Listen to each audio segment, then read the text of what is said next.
Ok, bueno, saludos para todos. Mi nombre es Elmore Eliezer, Centro Educativo Shoresh en la ciudad de Cleveland, Ohio.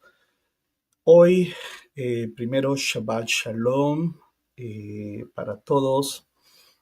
Y hoy estoy tratando algo nuevo para mí, y es eh, poder estar con ustedes en una serie de clases en honor a una persona muy, muy especial. El nombre de ella es Maritza Cortés. Y definitivamente Maritza ha sido una persona muy especial. Eh, Primero porque la conocí antes que mi esposa, eh, y ya llevamos muchos años de amistad. Maritza ha sido una especie de enviado o enviada, mensajera en momentos difíciles, eh, y definitivamente en todas las áreas ha sido alguien. Inclusive cuando pasé por el proceso de cáncer hace casi 5 años atrás, eh, fue pues una persona que estuvo siempre ahí, y a través de todos estos años ha sido una enorme eh, pues influencia y bendición en muchos sentidos.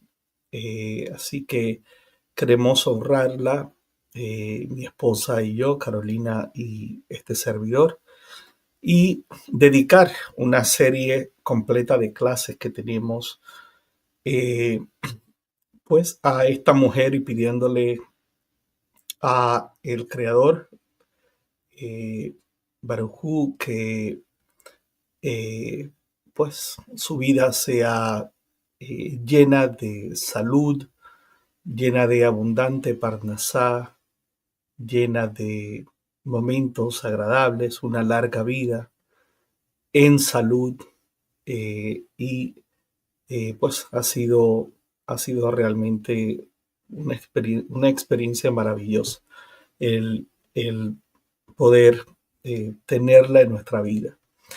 Así que Marisa, estas clases es algo de lo poco que podemos hacer, eh, y sobre todo pidiéndole al Creador todas las bendiciones y todas las transferencias. La palabra hebrea verajá significa transferir, y todas las transferencias, todo el shalom, que pues viene de shalom, de estar integralmente completa, y que todas las áreas de tu vida estén completas.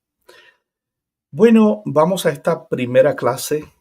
Es una clase como de introducción, eh, y no es sobre la existencia de Moisés, del Moisés o Moshe de la Torá, sino que dentro de este curso que dimos, el cual está disponible, un curso larguísimo, muy extenso, muy, muy lleno.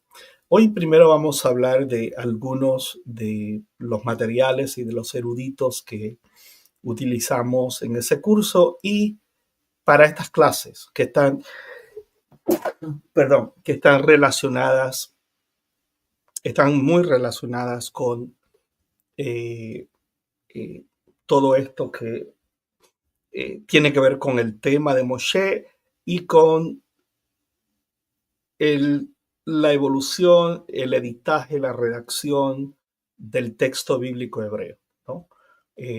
Lo cual en el curso ya hablamos súper extensamente de las distintas teorías y de maximalistas y minimalistas dentro de eso.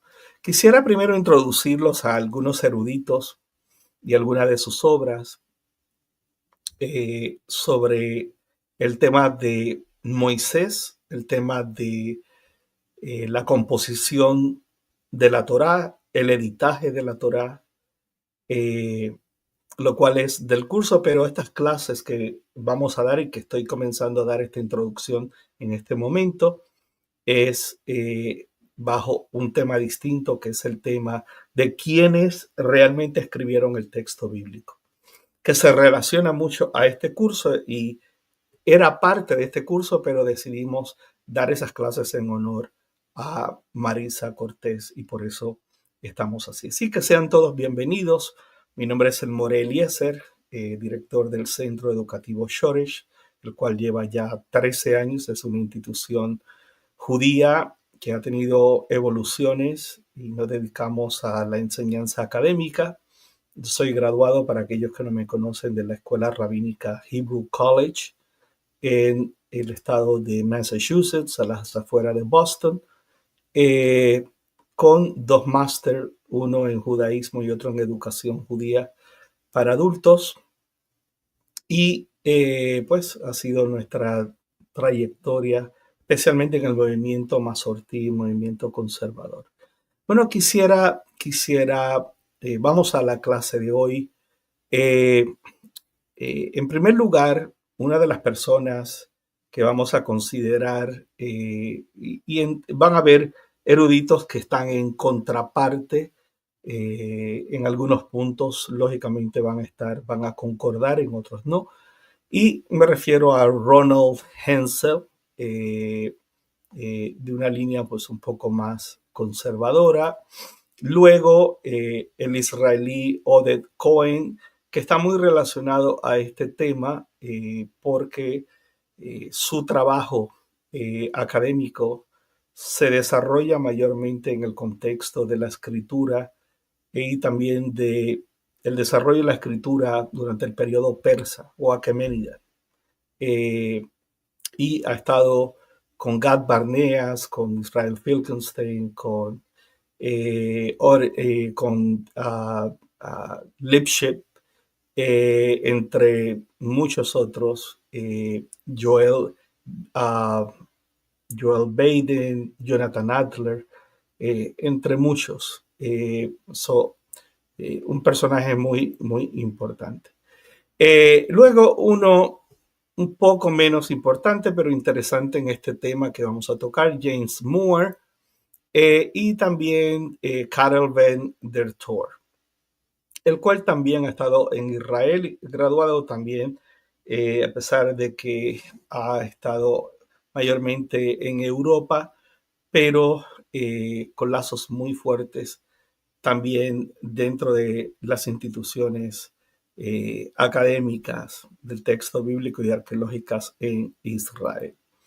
Tenemos a Jim Aiken, quien lamentablemente murió, eh, creo que de cáncer, no hace tanto, y un personaje con una labor muy encomiable dentro del texto de la Septuaginta y la transición del hebreo a la Septuaginta, que su vida sea recordada por todo su trabajo que nos dejó y verdaderamente pues un trabajo muy serio en el campo de la Septuaginta. Este es uno de mis favoritos, a lo mejor pues aquellos que son un tanto más minimalistas lo conocen. Jacob L. Wright es judío americano, y tiene un approach muy interesante. Se han escrito muchos libros sobre cómo, quiénes, cuándo se escribió el texto bíblico. Sin embargo, Jacob L. Wright se dedica mayormente al por qué. Y creo que esa es la pregunta clave. Y es uno de mis favoritos precisamente porque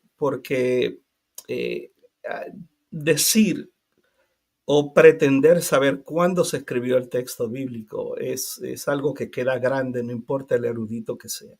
Pero sin embargo, o cómo, que parte de eso es lo que vamos a tocar en esta serie de cursos que son gratuitos y que están en honor a Maritza Cortés. Y esto en particular, Jacob L. Wright escribe un libro del por qué se escribe la Torá, y el texto bíblico en general.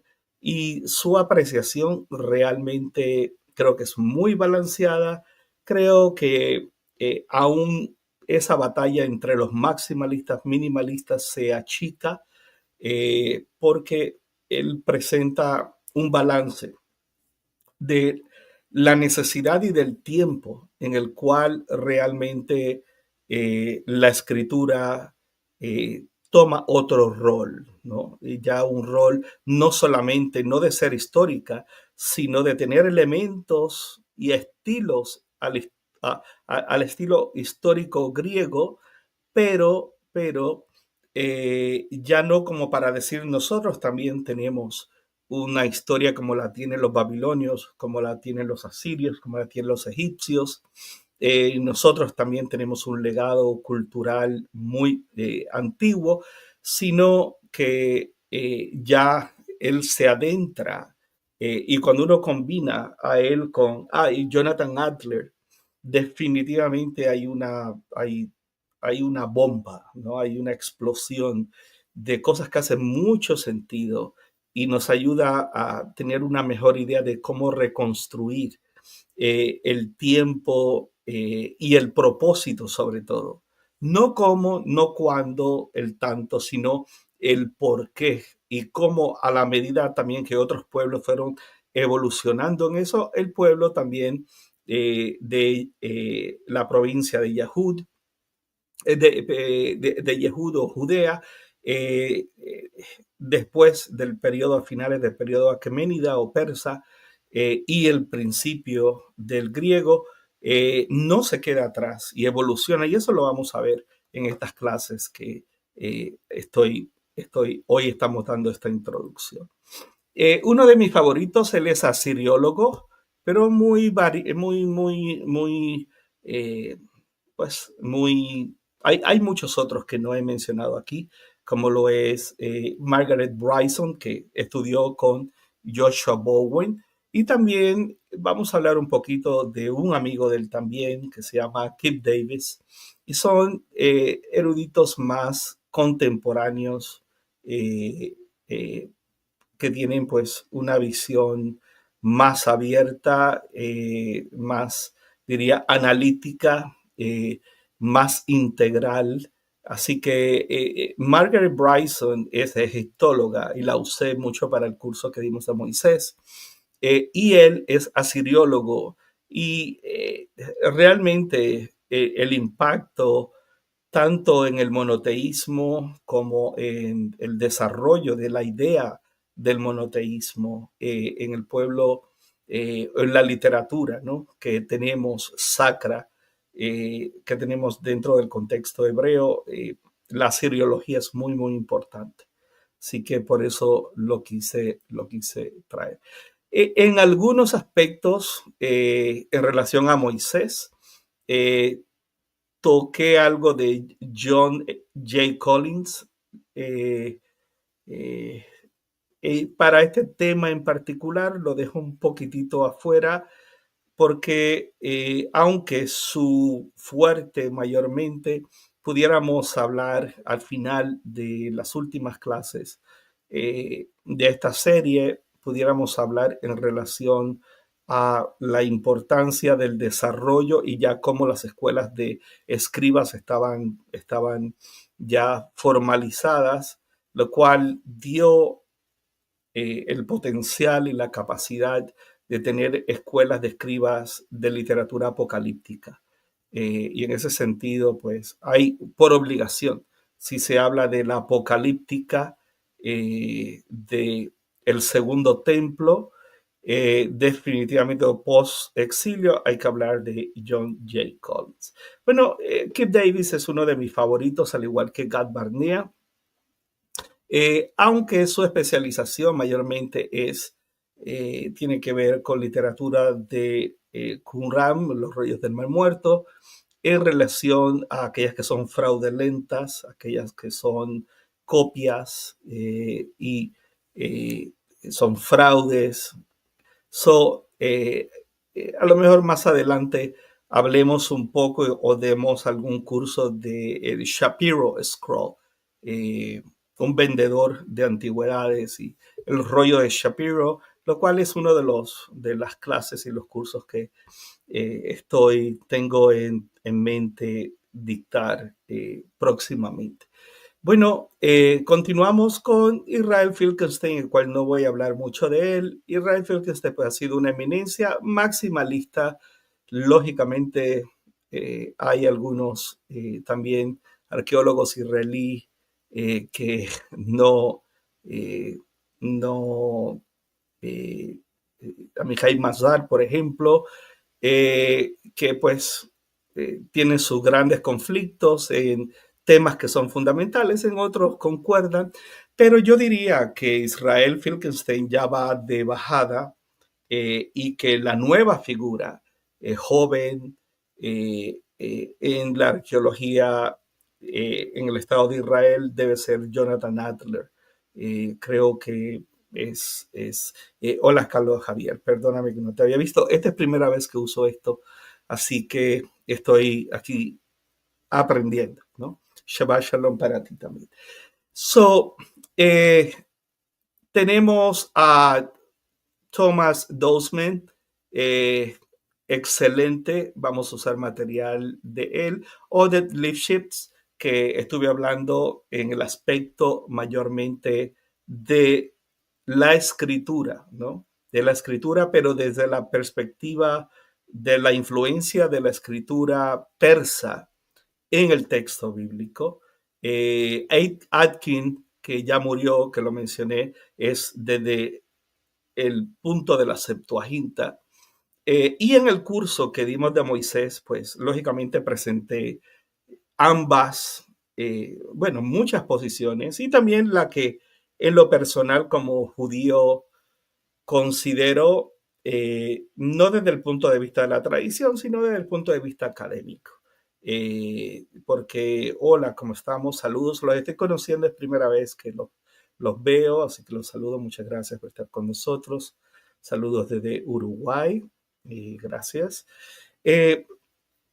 Ored Lipschitz y Ored Cohen, Gad Barneas, es un grupo de israelíes que mayormente se especializan, diría que en el periodo persa y a lo mejor principio del periodo griego. Y es ahí, esa es mi pasión, ese es mi primer rabino, el rabino oh my goodness, el rabino David Kay, y está el otro, oh, bueno, me disculpo, es una persona muy cercana a mí, pero me traicionó la mente ahora mismo. Eh, Tiene una especialización en este periodo y tuvimos conversaciones súper fascinantes porque, pues, yo diría que es el periodo donde se desarrolla realmente el judaísmo, ¿no? Como una religión formal, como antes de eso lo que teníamos es lo que se llama Datei Bene Israel, la religión de los hijos de Israel, o Dat Bene Israel, Hadat, la religión, y lo cual pues lógicamente eh, ya hemos dado cursos, dimos cursos sobre el desarrollo del culto de Yahweh o de Yahu, el cual aparece en Elefantina y el cual Gad Barneas es.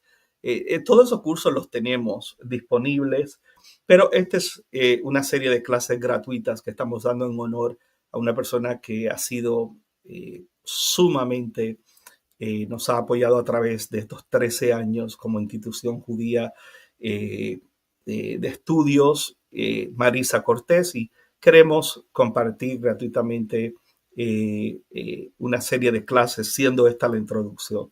Pues Gad Barnea para mí no, sí me dijeron que finalmente logró publicar hace poco. Eh, sin embargo, pueden ir a la página de él y leer trabajos excepcionales, especialmente sobre el periodo de Elefantina, la isla Elefantina y de la comunidad judía que hubo en Elefantina y del templo que hubo al dios Yahu, pues Yao para los griegos o Yahweh, y la evolución de ese Dios desde lo que es hoy Arabia o la parte del norte de Arabia y cómo se incorporó ese y evolucionó a lo que hoy pues llamamos Hashem o Yud Hei Vav Hei, y hoy pues rabínicamente hay ciertas prohibiciones sobre el nombre, pero no fue así en la antigüedad. Teníamos nombres teofóricos, ¿no? El nombre es como Joel, viene de Ya y de él, y es donde eh, se derrite y se funden estos un culto que vamos a ver que viene de Ugarit, que es hacia el dios Elohim y él o el Shaddai, que tiene que ver mucho con los fenicios, el cual se desarrolla mayormente en el norte, Ugarit, y tenemos cerca de la tierra de Moab, muy al sur, hacia el lado este de Beersheba, pues tenemos todo esto, ¿no? Eh, ya ese curso lo dimos, pero vamos a ver en estas clases, vamos a ver, y recuerden que estamos hablando no de un punto de vista religioso, estamos hablando de un punto de vista de los académicos, mayormente judíos americanos, judíos europeos o israelíes, especialmente la Universidad de Haifa, eh, eh, la Universidad de Jerusalén, eh, al igual que en Tel Aviv.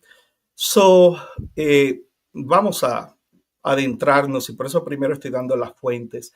Joel Baden, yo diría que su mayor trabajo está relacionado a la hipótesis documentaria y a las nuevas teorías. Excelente en ese tema, judío también.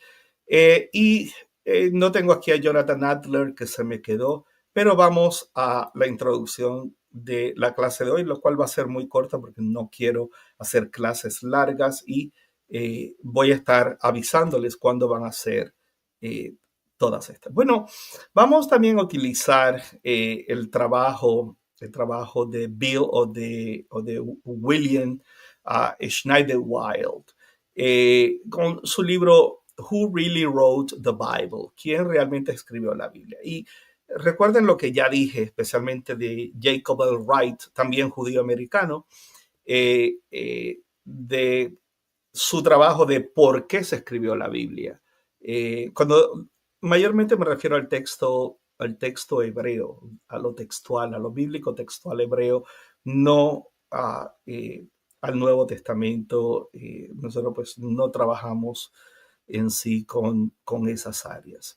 Eh, so, aquí tengo un pequeño problema y es que estoy aprendiendo cómo esto trabaja, pero bueno, no sé si lo van a ver, y ahora perdí los comentarios al agrandar esto.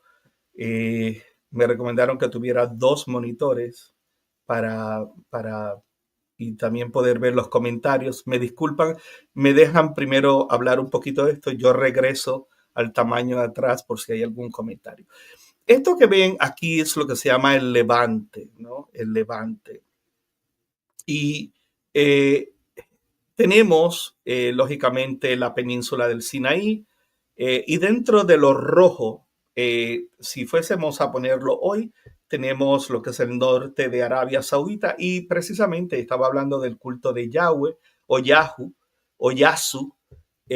Todas estas son evoluciones, o Yao, son evoluciones que podemos probar académicamente, porque tenemos monedas, tenemos ostracón, tenemos vasijas, tenemos sellos, tenemos tablas, tenemos... hay muchas cosas que nos preguntamos, pero hay otras que en esta serie de escritura de las lenguas, especialmente del hebreo y su desarrollo para llegar a el texto bíblico, es muy importante que vean que todo el territorio que está en verde, pues pertenece mayormente al acadio y al arameo. Es de donde se va a desarrollar Y esa parte pues toma más lo que es Siria, lo que fue Asiria, debo decir, no Siria, Asiria, y lo que fue Babilonia, ¿no? Eh, y también parte de lo que después fue el imperio medo y el imperio persa, reconociendo que estos son culturas indoeuropeas, de lo cual ya he hablado en otros canales que me han invitado, y son culturas muy antiguas, e inclusive se cree del área de lo que hoy es Ucrania, o arriba en el mar Muerto. Eh, y de ahí se desarrollaron y se expandieron. Estamos hablando mucho antes de este tiempo. Y acá a la derecha estaría la India, donde está la tabla. Tendríamos que hablar de los Vedas, tendríamos que hablar de las culturas indoeuropeas, pero para efectos de este curso vamos a hablar mayormente de dos ramificaciones. Las lenguas que salen del ugarítico, como ven arriba, y que eso fue tierra de los fenicios. Y ahí es que se desarrolla el culto del dios El y de Elohim. Y luego estos dos dioses se funden dentro del mundo cananeo, en el contexto de los israelitas. Ya de eso hemos hablado académicamente montones y tenemos un curso completo de todo esto. Lo otro es que, como ven, del ugarítico es que va a salir el hebreo. Pero para llegar al hebreo va a pasar por una serie de procesos. Algunas de estas lenguas, como la edomita y la moabita, van a desaparecer.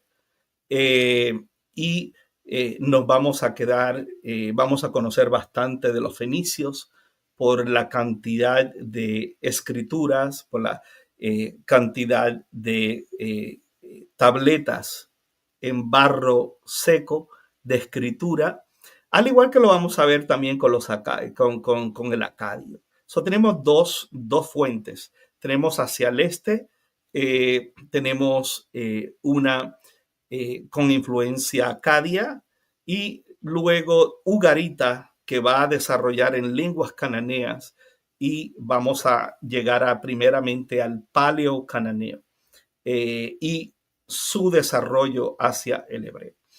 Pues esto es importante porque, bueno, la gente a veces yo las escucho hablando del hebreo como una lengua santa, como algo revelado. Eh, bueno, siempre vamos a tener diría, un factor religioso, místico, el cual tiene su valor. Aquí pues estamos hablando desde la perspectiva de lo que conocemos hasta el momento, dentro de los distintos TEL o excavaciones arqueológicas, y los estudios y las comparaciones de los lingüistas, o lo que se llama la filología, dentro de las disciplinas bíblicas y dentro del el campo de estudio de las disciplinas, eh, sí, de las ciencias bíblicas, como algunos le llaman por ahí ahora. Pero en sí son disciplinas, y se incluye la antropología, eh, la historia, eh, eh, tanto en el concepto antiguo, no el concepto de la historia moderna, y vamos a tener una influencia también egipcia muy fuerte, tanto en el tabernáculo como en el templo, como en muchos conceptos,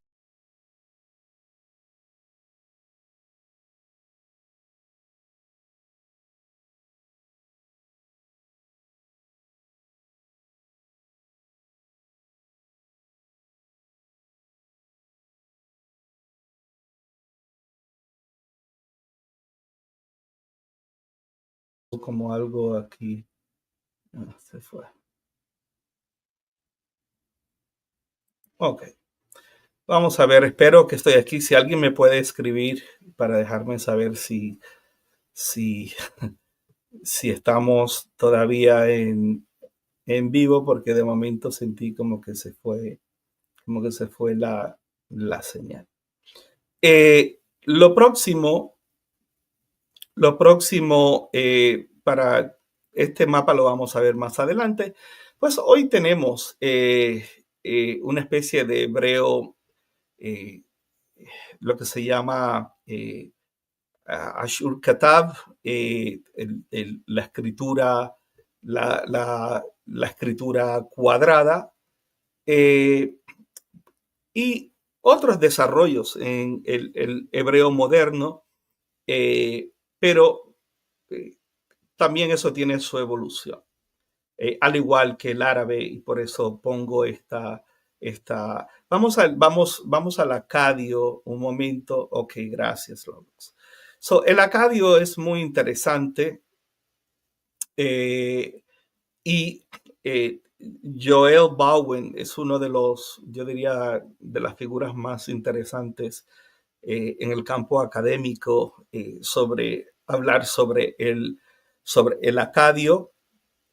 Y recuerden que el árabe va a desarrollar en el mapa vimos el hebreo debajo de las lenguas de Ugarit, pero el árabe también va a desarrollar no desde Ugarit, sino desde el mundo acadio y desde el mundo arameo. ¿Okay? Y es muy interesante, son lenguas consonánticas, y con una estructura inclusive distinta un tanto, a pesar de que hay muchas cosas en común. Yo tengo estudiantes, yo soy maestro de niños, y en el área donde estoy tengo muchos niños afganos y muchos niños del Mediano Oriente, y palestinos y sirios. eh, y es interesante que, a pesar de que los caracteres son tan distintos, pero a veces digo Hadestein, Shalosh, Arba, y cuando digo Arba o Hamesh, no, porque para ellos es Hamza, pero ellos ven la relación, ¿no? Digo Shesh, Sheva, Shmone, Tesha, y ellos, o si digo Aleph, Bet, Gimel, o digo Nun, o digo Mem, porque en el árabe también a pesar de que vienen de dos, pero la región del Levante ha tenido también su mezcla dentro, a pesar de que una es del este y la otra es más hacia el oeste, hacia el mar Mediterráneo, pero al menos, no tanto en la escritura, pero en lo fonológico, en la fonética, realmente hay cosas muy interesantes, ¿no? Entre las dos. Lógicamente, después, si hablamos ya de un hebreo moderno, pues va a haber muchas más. ¿Por qué? Bueno, por la fusión de la cultura árabe israelí en Israel, eh, y el mundo se hace cada vez más pequeño, así que en ese sentido, pues sí va a haber mayor afinidad. Eh, lo otro, ok, tenemos los cuneiformes sumerios. Y cuando hablamos de los cuneiformes sumerios, estamos hablando ya de Babilonia, de lo que es hoy Irak. Eh, eh, en, eh, tenemos Tel, donde se consiguieron eh, cientos y cientos y cientos de tabletas de barro cocido. Eh, eh, eh, Sin embargo, perdón, le di acá, y le voy a poner aquí en grande. El acadio era escrito en cilindros, y esto lo sabemos de los sumerios, y cuando hablamos de los sumerios, hablamos de culturas, que ya hemos dado muchos cursos, y yo creo que la mayoría de ustedes conocen lo que voy a decir, de eh, diríamos, el Noé sumerio, el Noah sumerio, ¿no? O eh, el eh,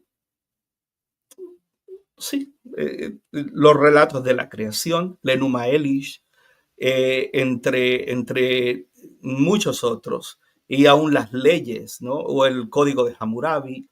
Eh, so, Vemos todas estas eh, eh, expresiones escritas en cilindros como lenguaje semítico, como un legado de los sumerios.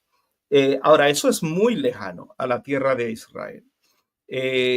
Mayormente lo que queremos es hablar ahora del desarrollo de quién escribió el texto bíblico, en referencia y en el contexto de los soferismos de los escribas y cómo todas estas culturas desde muy temprano tuvieron y la enorme importancia de tener buenos escribas, porque no todo el mundo podía hacer esto y la mayoría de la población no tenía esas capacidades ni ese entrenamiento.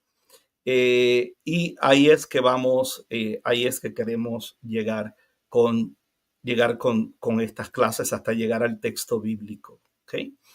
Eh, Solamente un par de slides más, porque hoy lo que quiero dar es como una introducción.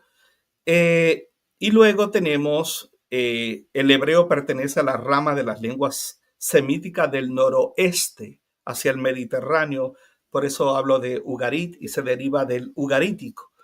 Y eso es territorio de los fenicios. Y los fenicios eran estas personas que tenían, diríamos, una de las mejores accesos a la tecnología. Todos los pueblos que se pegaron eh, hacia el Mediterráneo y eran navegantes, a diferencia el pueblo de Israel o sí, el pueblo de Israel realmente en eso fue un FAO, en eso no hicimos nada.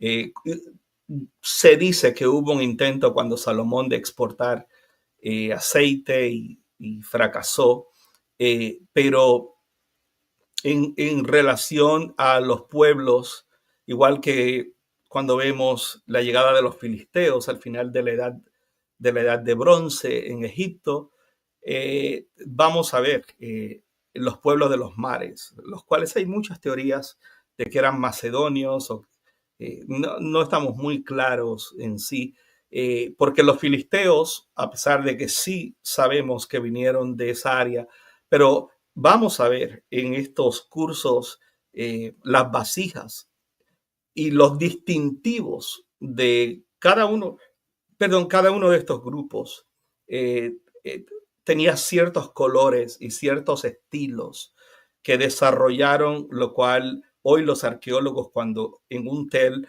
consiguen, eh, consiguen ostracón, y voy más adelante a explicar lo que es, a pesar de que es un término griego, pero es un término que tenemos que conocerlo obligatoriamente porque era uno de los medios de hacer mandados o de hacer encargos, ¿no? Eh, Enviarle saludo a alguien, no en papel, sino en pedazos de vasijas o pedazos de piedra lisa. Y tendríamos que hablar de cómo se preparaba la tinta y cómo esto se ha preservado y la topografía que se necesita porque en lugares donde hay mucha humedad, pues casi nada sobrevive. Pero en relación a papiros, pero en relación a este gran invento de tallar o de el barro cocido, y estas tabletas, como si fueran libros. Vamos a ver algunas fotos donde inclusive se abría en madera como con una especie de gozne y en barro con una especie de puntero se hacía o un tipo de cera y luego se le hacía así, se borraba y eran formas muy ingeniosas de escribir y de entrenar, entrenar a futuros escribas, lo cual era una profesión y era para toda la vida, ¿no?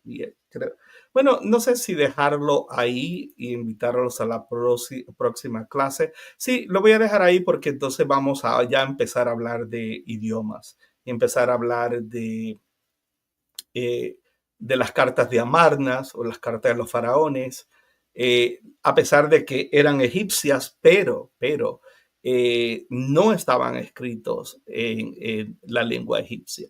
Y vamos a ver el porqué y cómo todos estos pueblos se podía transmitir.